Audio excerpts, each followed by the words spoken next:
Olá, bom dia, boa tarde, boa noite, bem-vindo de volta à segunda chamada.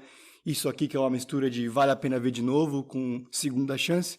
Então, se você esteve em algum dos últimos sábados e quer ouvir de novo a nossa conversa, ou não esteve e quer participar, bom, você está no lugar certo, tá bom? Deus te abençoe. Se isso aqui tem sido bom e útil para a sua vida, graças a Deus por isso, compartilha com mais gente também. Vamos lá. Olá, hoje é o nosso retorno mais do que oficial com a série Manso e Humilde, que tem investido tempo em redescobrir Deus. Sim, porque tem muita coisa que a gente já ouviu ou sabe sobre ele, que ou caiu no esquecimento, ou simplesmente nunca tocou no chão da realidade. Por exemplo, a gente sempre soube que ele é manso e humilde de coração. O que talvez não fosse tão claro é que essa é a única vez que Jesus fala sobre o próprio coração. E mais do que uma curiosidade teológica, significa que ele se importa com as nossas dificuldades. Das maiores às menores, do aluguel à sobremesa. Ele nos acompanha da academia à igreja. Vimos também que Jesus era conhecido, ele foi acusado, na verdade, de ser amigo de publicanos e pecadores. Alguém cujo abraço não é mais apertado nem mais frouxo, dependendo de quão limpos ou impuros, bem-humorados ou em crise, fiéis ou inconstantes somos. Que mesmo depois de todo tipo de furada, da minha parte, Deus não abre mão, não faz careta, não fala pelas costas. Que eu sempre posso conversar com Ele de coração leve. Enfim, está disponível aqui também na nossa segunda chamada no Spotify. O ponto aqui dessa nossa série é ir além da descrição fria de uma característica. Ir além da muralha que eventualmente palavras como poderoso, santo, onipotente, quando mal compreendidas podem gerar. A ideia aqui é mergulhar e ser mergulhado não na grandeza de Deus, que é real, que é importante, mas na proximidade dele. Porque no final do dia, na monotonia da rotina, na dor dos dias ruins, o que a gente precisa não é de mais um livro, de uma pilha de informação cada vez maior. É uma mão no ombro que diz, vamos lá. Uma voz que diz, eu estou com você. O olhar sincero de alguém que se preocupa comigo e está dizendo, isso aí não é bom. Então é uma série pensada para os desanimados, para os frustrados, para os cansados, para os sobrecarregados, cínicos, vazios e descrentes. Os que estão no último gás desde dia 2 de janeiro. Aqueles que vivem com a sensação de estar subindo a escada rolante ao contrário. Gente que sabe que Deus os ama, mas suspeita que ele está desapontado. Outros que se perguntam se tem jeito ainda, se Deus existe, se ele se importa comigo. Enfim, vamos voltar um pouco para a estaca zero aqui, para o nosso primeiro passo. Como que você descreveria Deus? Não vale manso e humilde, tá bom? Quais são algumas características, atributos, que vêm à sua mente quando você precisa pensar em Deus? Como que você o define? Quem você diz que ele é? Deixa um pouquinho além. No que Deus é rico? Complete a frase comigo. Deus é rico em... Abre comigo, liga a sua Bíblia, eu só me acompanho aqui. Efésios capítulo 2, versos 4 e 5. Todavia, Deus, que é rico em misericórdia, pelo seu grande amor com que nos amou, deu-nos vida juntamente com Cristo. Quando ainda estávamos mortos em transgressões, pela sua graça, vocês são salvos. Ou, pela graça, vocês são salvos. Em nenhum outro lugar da Bíblia, Deus é descrito como sendo rico em alguma coisa. Se o texto bíblico é inspirado, e ele é, se cada palavra conta, e elas contam, então isso aqui é bem importante. Deus é trilionário em misericórdia, ele é zilionário em misericórdia. E ao contrário do dinheiro, misericórdia é alguma coisa que só cresce, que aumenta quando é usada. Pergunta, o quão rico Deus é? Spurgeon, um pastor histórico e bastante conhecido, até diz que a misericórdia de Deus é tão grande que é mais fácil drenar a água do mar, privar o sol da luz ou tornar o espaço estreito do que diminuir a grande misericórdia de Deus. Vamos lá. O que é misericórdia? Se você tivesse que descrever misericórdia para alguém que nunca ouviu esse termo, ou algum não cristão da sua convivência que olhando para esse tudo, essa descrição de Deus bastante comum, como que você explicaria para qualquer pessoa o que é misericórdia, onde ela é até visível, como que ela aparece, como que a gente exerce. É interessante aqui, pensando na nossa conversa de sábado, que misericórdia parece ser uma dessas coisas que é melhor descrever do que explicar. É mais fácil a gente dizer como que ela acontece, onde ela é vista, do que necessariamente no primeiro momento trazer uma definição específica. Mas talvez a definição mais curta seja essa. Num contexto de justiça, é não dar, punir, cobrar, pesar e julgar como o outro merece. É saber ou ter o poder de fazer alguém pagar por algo e suspender isso. Trazendo um pouco para o nosso contexto, tem a ver com livrar das consequências do pecado. É uma disposição de aliviar o sofrimento de alguém. Não ser indiferente a alguém que merece isso. Seja punição, zombaria ou esquecimento. Deus demonstra misericórdia com as pessoas ao ter piedade e compaixão. A misericórdia aparece na vida do crente, a partir de Deus, na oferta do perdão, no cuidado diário, porque a gente não merece, pelo contrário, né? Mas mesmo assim Deus faz as coisas, demonstra essas coisas. A maior demonstração da misericórdia de Deus é Ele se importar com a gente. Deixa eu dar alguns exemplos de quando nós não somos misericordiosos. A gente não é misericordioso quando tem prazer, alegria quando o outro se dá mal. Quando aquela pessoa que a gente não tem exatamente muita simpatia, nem morre de amores, se complica. Talvez um dos maiores sinais da nossa falta de misericórdia seja exatamente essa satisfação maligna. Que no final do dia significa que dentro de mim há uma base do mal, que não me faz parecido com Deus, e sim com o inimigo dele. Porque o coração é mau, ele vai sentir essas coisas mesmo. Mas nós somos chamados como filhos de Deus, recriados à imagem de Cristo, a ir além, inclusive do que nos é natural ou automático. Talvez seja só eu, tá bom? Mas o que acontece é que às vezes eu fico lembrando dessas situações em que alguém que eu não gosto não se deu bem, ou alguma resposta que eu dei e fez a pessoa se complicar, e eu fico rindo. Aquelas vezes também que a gente conta para os outros esse tipo de situação, e a gente conta com um sorriso no rosto. E aí depois também tem que limpar um pouco o veneno que escorre da boca, né? Isso não é ser rico em misericórdia. Essa satisfação, essa alegria, esse prazer em ver o outro se dar mal. É o contrário.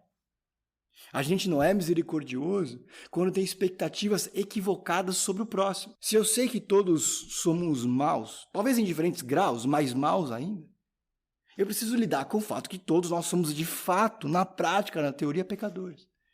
A questão é que a gente ainda fica maluco uns com os outros, irados, e se descontrola, porque no fundo, realmente espera que o outro consiga acertar, me obedecer ou lembrar sempre. O outro também tem dias ruins, também esquece. Nós todos somos falhos, e nem todas as vezes que a gente faz alguma coisa que é ruim para o outro foi necessariamente por mal, ou para querer fazer e praticar o mal, é porque nós somos maus. Deixa eu dar algum exemplo aqui. Alguns que estão me ouvindo aqui, outros não, mas alguns são casados. Outros têm essa expectativa, né? Amém. Por isso, falar uma vez, por exemplo, para não deixar a toalha molhada em cima da cama, o tênis no meio do caminho, ou a pasta em cima da pia, não resolve. Dizer uma vez só e esperar que o outro lembre para sempre, que nunca mais fale nessa área, não é real. E mesmo que o outro comece a acertar, vai esquecer de novo. Qualquer coisa diferente disso, qualquer expectativa diferente de que lida com a realidade, que as pessoas são todas más, pecadores, esquecidas, incapazes, incompletas, criaturas. É uma decisão, é um caminho de ira perpétua, porque eu sempre vou estar incomodado com alguém e alguma coisa que não faz o que eu quero, do jeito que eu quero, na hora que eu quero. Eu não estou falando para desistir, para não dizer, explicar, ser transparente sobre preferências, fazer ajustes necessários, liberar outro para fazer o que ele quer. Ou tratar com indiferença. Mas é que a gente precisa levar isso em consideração. Ser misericordioso também é ter uma visão realista do próximo. E saber que ele não vai ser muito melhor do que isso, que ele vai falhar comigo. Todos somos ruins. Todos somos maus. Pergunta: quem são ou quais são as pessoas às quais nós temos dificuldade de ser misericordiosos? De não dar, não oferecer, não punir como o outro merece, eu acho que ele merece. Quais são as pessoas que eu tenho dificuldade em ter esse olhar cuidadoso e paciente? No sábado aqui, alguns lembraram, por exemplo, de bandidos. Pessoas mal educadas. Aqueles que nos fazem mal. Mas deixa eu trazer um grupo que, se você é parecido comigo, talvez seja uma dificuldade para você também. Os pais. Sim, porque a maioria de nós, você que está ouvindo aqui, a gente já tem entrado há um tempo numa fase nova de vida e de relacionamento, em que as conversas já são de igual para igual, e a gente tem descoberto ou lidado com o fato de que pais não são perfeitos.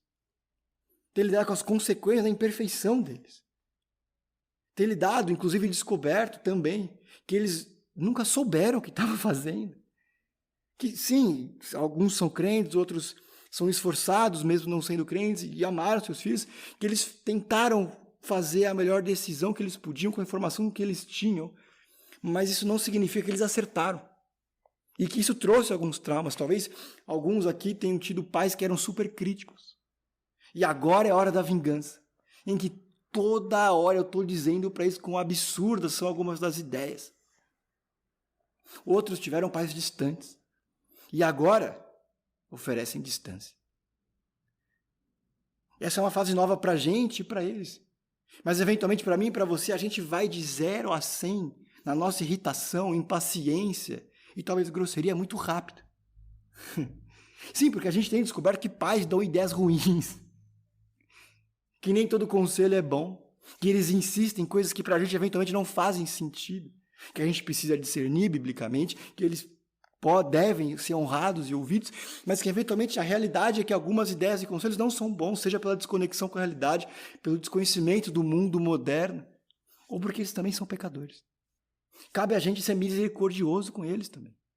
Caminhar milhas extras. E além, inclusive, do amor que eventualmente eles deram. Porque essa também é uma fase diferente para eles. Essa é a primeira vez. Algumas primeiras vezes. Um momento novo, e que eles estão conversando, mesmo que não percebam necessariamente, ou percebendo, que eles estão conversando de igual para igual, com gente que eles trocaram a fralda, e que agora desafia, discorda, diz que está errado. E as conversas, do nada, já são hostis, um volume alto e bastante desrespeitosos. Nós somos chamados a ser misericordiosos também com nossos pais. Primeiro com o mandamento, honrá-los, mas porque essa responsabilidade daqueles que são filhos de Deus, também sermos misericordiosos.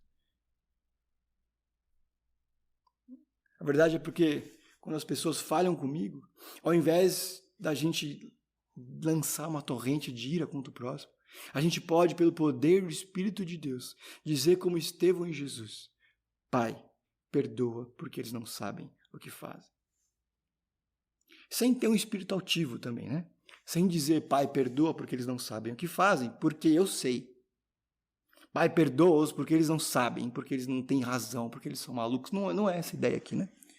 Não é essa ideia. Mas é falar com o coração leve, Pai, perdoa. E me ajuda a perdoar. A gente não tem misericórdia porque a gente não tem misericórdia. A gente desenvolve relações conflituosas. A gente fala sem pensar e responde na mesma moeda.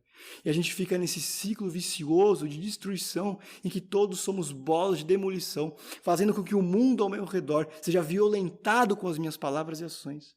Só que ao contrário de uma bola de demolição, de ferro, eu também me machuco quando eu machuco outro. É por isso que a gente dificilmente fica bem depois que diz o que pensa, que faz o outro ver. Talvez aqui a terceira lei de Newton se aplique. E a gente nem percebe. Ou seja, o mal que destrói o outro, o mal que eu uso para destruir o outro, também me fere. A minha reação tem uma reação em mim. E eu acho que essa não é uma autoavaliação muito comum, pessoalmente falando. Tenho eu sido misericordioso com as pessoas ao meu redor? Tenho eu estendido o perdão de Deus a elas?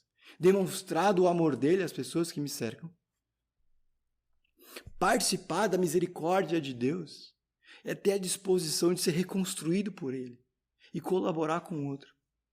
Eu queria voltar aqui um pouquinho para a Bíblia, em Efésios 2 ainda, mas agora dos versículos 1 a 3, eles dizem por que a gente precisava ser salvo. Da onde a misericórdia, a rica misericórdia de Deus, nos tirou. Nós estávamos, versículo 1, estávamos espiritualmente mortos. Vocês estavam mortos nas transgressões e pecados, nos quais costumavam viver quando seguiam a presente ordem desse mundo. E o príncipe do poder do ar, o espírito que agora está atuando nos que vivem na desobediência. Interiormente, todos nós também vivíamos entre eles, satisfazendo as vontades da nossa carne, seguindo os seus desejos e pensamentos. Como os outros, éramos por natureza merecedores da ira. O que esses versículos aqui do 1 ao 3 tem a ver com o 4 que a gente leu, que Deus diz que ele é rico em misericórdia? Qual é a conexão aqui? Por que ele tem que dizer que ele é rico em misericórdia? O ponto todo, o argumento central aqui no começo do capítulo é que a gente precisa de misericórdia. Eventualmente a gente está lendo a Bíblia e esquece, mas as cartas aqui são escritas para cristãos. Paulo aqui aos Efésios não está dizendo, olha como os perdidos são, veja como eles são entregues às próprias paixões. Não, ele diz, nós estávamos nisso. Nós precisávamos e precisamos da misericórdia de Deus. Que nós não estamos em outra categoria, que a gente deve aprender, ouvir da misericórdia de Deus, entendê-la, o que ela fez e faz por nós, para que a gente seja esse instrumento de Deus nas outras pessoas.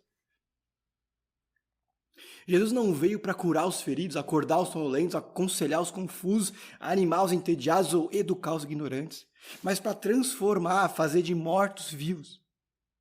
Os nossos pecados não eram e não são tropeços ocasionais. Eles são um problema crônico. A gente vivia essas paixões. A gente encontrava razão de existir no mal. O poder do inferno fazia parte do mais íntimo do meu ser e encontrava terra fértil lá. Entender a misericórdia de Deus é reconhecer que Ele poderia e deveria pesar a mão sobre mim, mas Ele escolheu o contrário. Mesmo no direito de punir, amor. Mesmo devendo julgar, perdoou. Mesmo podendo prender, libertou. O fato é que Deus escolhe o caminho da misericórdia, mesmo podendo agir apenas por meio da justiça, pela punição justa. O que isso nos leva a pensar? O que a convicção de que eu não merecia misericórdia, que eu merecia condenação, mas Deus escolheu o contrário, precisa me fazer enxergar sobre mim e sobre o outro?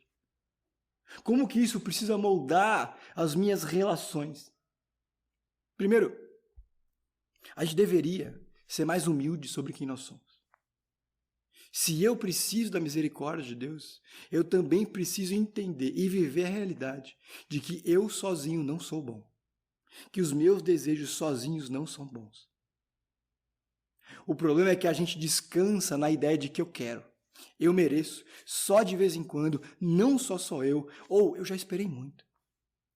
O ponto de Éfeso aos Efésios aqui é que nós fomos libertados desse tipo de coisa, dessa linha de pensamento que pensa apenas em mim, no que eu quero, em que eu vejo o mundo a partir de mim mesmo. O ponto todo da misericórdia de Deus é me libertar de mim.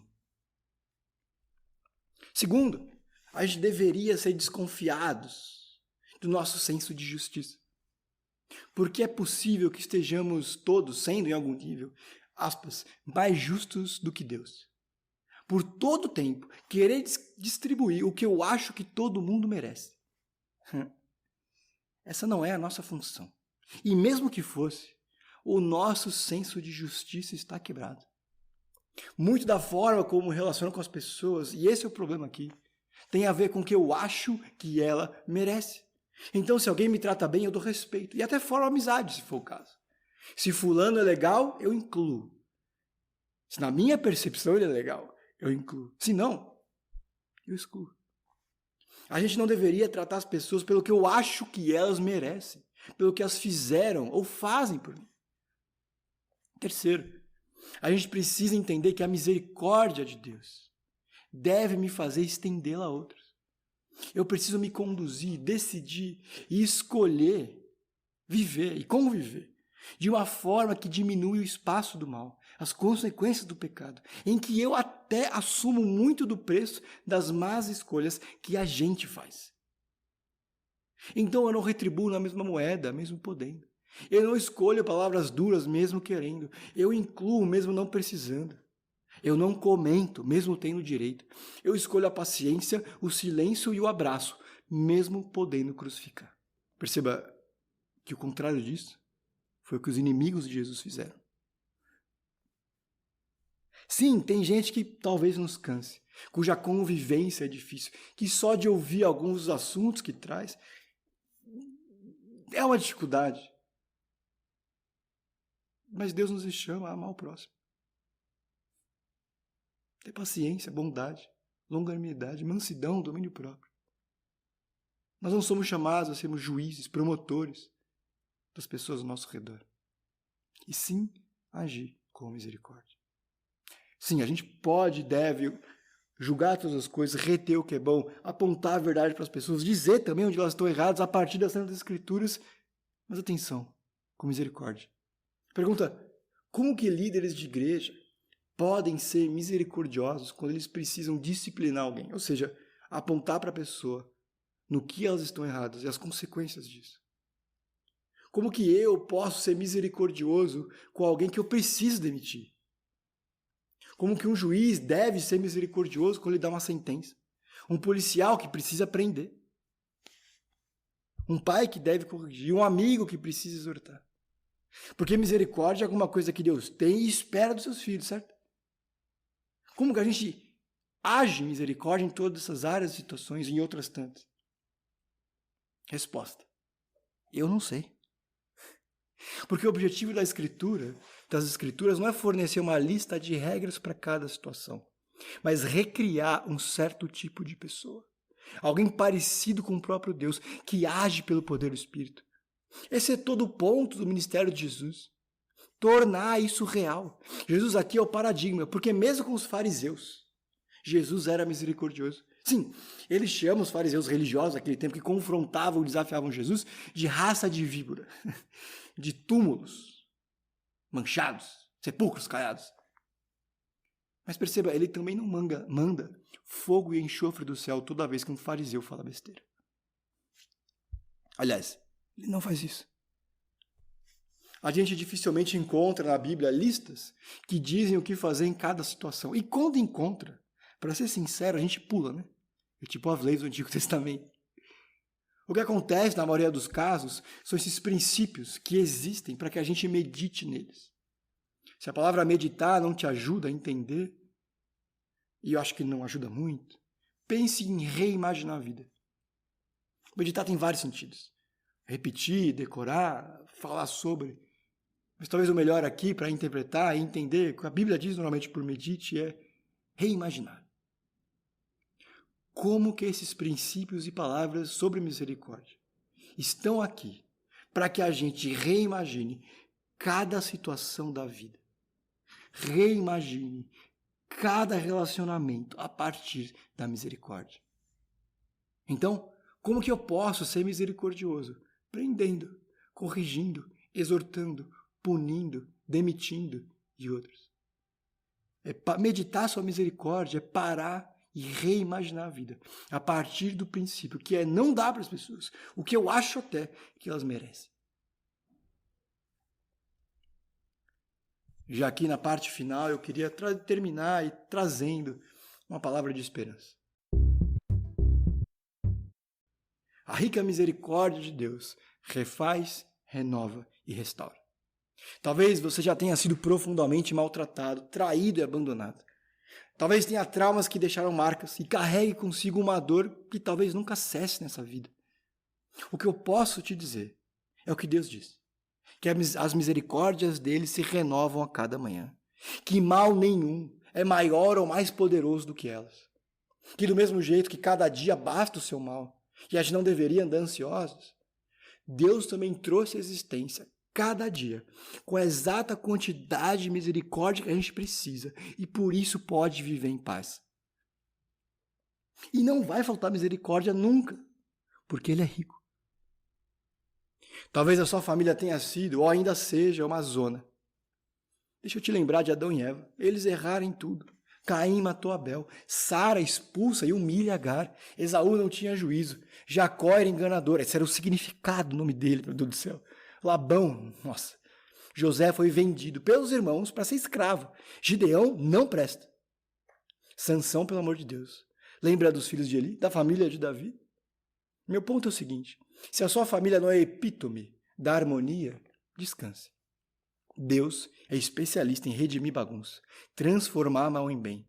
E a gente também vê a misericórdia de Deus em cada uma dessas histórias que são desastre. Deus não retém misericórdia, não dá mais misericórdia para alguns filhos e mais para outros. Ele não guarda para uns e dá mais, não. Romanos 8,32. Aquele que não poupou seu próprio filho, mas o entregou por todos nós, como não os dará juntamente com ele, e de graça, todas as coisas? O que está dizendo aqui, ele já fez tudo o que precisava. O que mais Deus precisa fazer para provar e mostrar para você que Ele se importa com você? Resposta: nada. Porque o mais difícil Ele já fez. Talvez você tenha dificuldade em receber a rica misericórdia de Deus, não por causa do que os outros fizeram com você, mas por causa do que você fez por aí. Talvez seja alguma coisa grande. Talvez outras 1000 pequenas más decisões que pesam na sua consciência. Você desperdiçou a misericórdia e sabe disso. Sabe o que Deus faz? Sabe o que Deus vai fazer com você? Ele derrama mais misericórdia, porque Ele é rico nisso. Quer tenhamos pecados uns contra os outros, ou contra nós mesmos, a Bíblia diz que Deus não é mesquinho, Ele é generoso.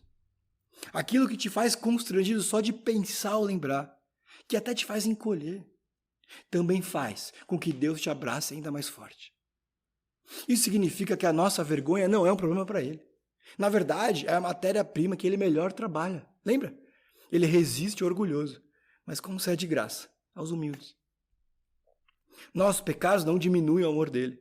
Nosso Deus não é simplesmente soberano. Ele não é apenas um Deus de justiça intransigente. Ele é o Deus misericordioso, que tendo toda a autoridade e força soberana, podendo consumir toda a existência com fogo e enxofre e injustiça. Ele passa fome, ele chora e ele morre para dar segunda chance e recomeço. O cristianismo não é para os autossuficientes, não é uma religião para os fortes. Jesus não veio para confortar os ricos, reunir os que têm as vidas em ordem. Simão, o zelote, era uma espécie de terrorista. Mateus provavelmente era corrupto.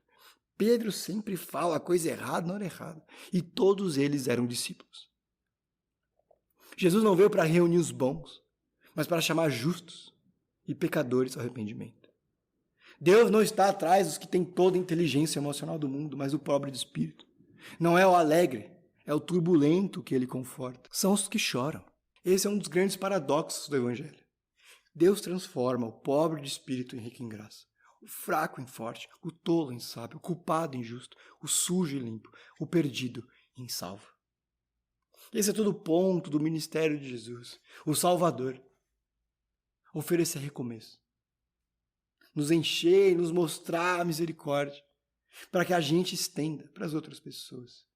O nosso chamado é sermos como Cristo, que pelo poder do Espírito pode renovar e refazer cada relacionamento e todas as áreas da vida. Bom, para a gente encerrar aqui, eu queria dizer, descanse. Sempre vai haver misericórdia para você. Às vezes eu estou dando aula para as crianças e vira e mexe, tem um personagem que fez besteira, se arrepende, a história gira em torno disso, e eu digo para elas, vocês não vão entender muito bem o que eu vou dizer agora, mas eu gostaria que vocês guardassem na sua cabeça e que o Espírito guardasse no coração de vocês. Nunca é tarde demais para a graça de Deus. Sempre vai haver perdão. Ele sempre vai te receber com braços abertos, assim como o pai a história do filho pródigo. Não é a história sobre um filho que desperdiça, mas sobre um pai sempre pronto a perdoar, que sempre está olhando para o horizonte esperando que seus filhos voltem. Se arrependa. Guarde no seu coração. Deus sempre vai ter misericórdia para você. porque Ele é rico nisso. Encontre paz nisso. Segunda coisa, acorde. O fato de sempre haver misericórdia não quer dizer que está tudo bem em não fazer o bem, em não obedecer, em abrir mão dos princípios bíblicos. Pelo simples fato de que é cada vez mais difícil voltar, dependendo de quão longe você já foi, o quão fundo mergulhou nas trevas e o tanto que insistiu nos mesmos erros. Algumas dessas coisas deixam marcas e consequências permanentes que, mesmo que Deus perdoe, a gente ainda tem que carregar. O fato de Deus estar sempre pronto a perdoar, estender misericórdia, cuidar dos nossos ferimentos, não quer dizer que está tudo bem em praticar o mal. Que o descanso que a gente pode ter nessa graça misericordiosa de Deus também precisa lembrar que existem consequências grandes e severas quando a gente escolhe o contrário. Nunca é tarde demais para se arrepender, mas se arrependa logo. E por último, comunique. Às vezes a gente está ouvindo alguém compartilhar lutas, pecados, sofrimentos da vida. E a nossa resposta às vezes é difícil, né? Bom, é melhor dizer que é difícil do que dar falsas esperanças do tipo, vai dar tudo certo. Mas acho que a gente pode fazer mais do que simplesmente ser empático. Simplesmente ficar com o semblante triste. A gente pode dizer para as pessoas, para as arrependidas, volte. E volte tranquilo, porque Deus vai te receber. O Pai vai te receber de braços abertos. Estenda a misericórdia para as pessoas. Esse é o nosso chamado também. Comunique. Peça perdão. Às vezes o ponto da misericórdia começa dizendo para as pessoas ao nosso redor: eu não tenho sido misericordioso com você. Eu tenho agido de forma rude, brava, grosseira, impaciente. Eu tenho descontado alguns dos traumas que você fez em mim. E apesar disso, é responsabilidade sua. A minha resposta é responsabilidade minha. E Deus me chama a ser gracioso, a ser misericordioso, a ser perdoador e oferecer e fazer presente em recomeço para a graça e glória dele. Deus te abençoe. A gente se vê no próximo sábado.